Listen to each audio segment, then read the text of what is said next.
what did that initial game plan look like to kind of adapt during that just different environment no one's ever been there before? And then how did that plan evolve over time?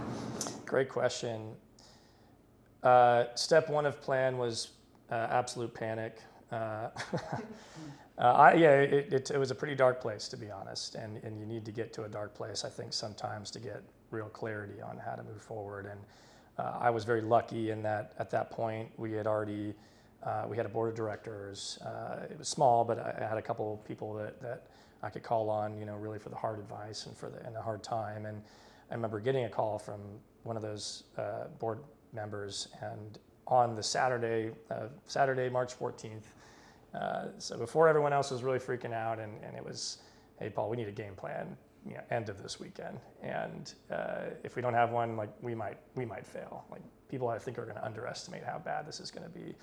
And he was right. And so we did come with a game plan. One was to, it's business. You got to get your cost profile the right way. So let's get trimmed up exactly where we need to be in a risky scenario.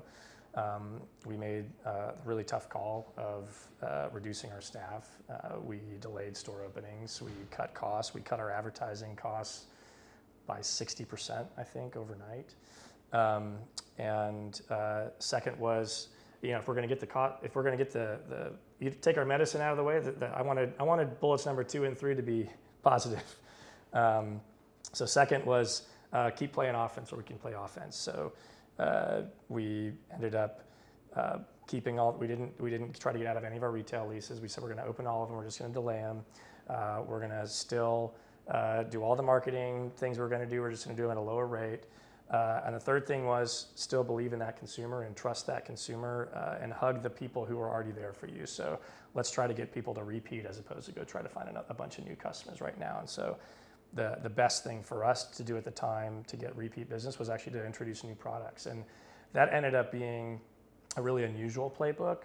Most of the larger brands at the time basically cut all their orders and just tried to work through their inventory that they had, which is honestly kind of stale, and it's already been sitting there. And we decided to essentially not order a lot of the same stuff that we would have ordered, and let's keep all the new stuff in the pipeline and take some risk. And oh man, it saved the business. We actually ended up growing that year in 2020, even though we were not on the pace to grow. And we added, I think we literally added $10 million of profit higher in 2020 versus 2019.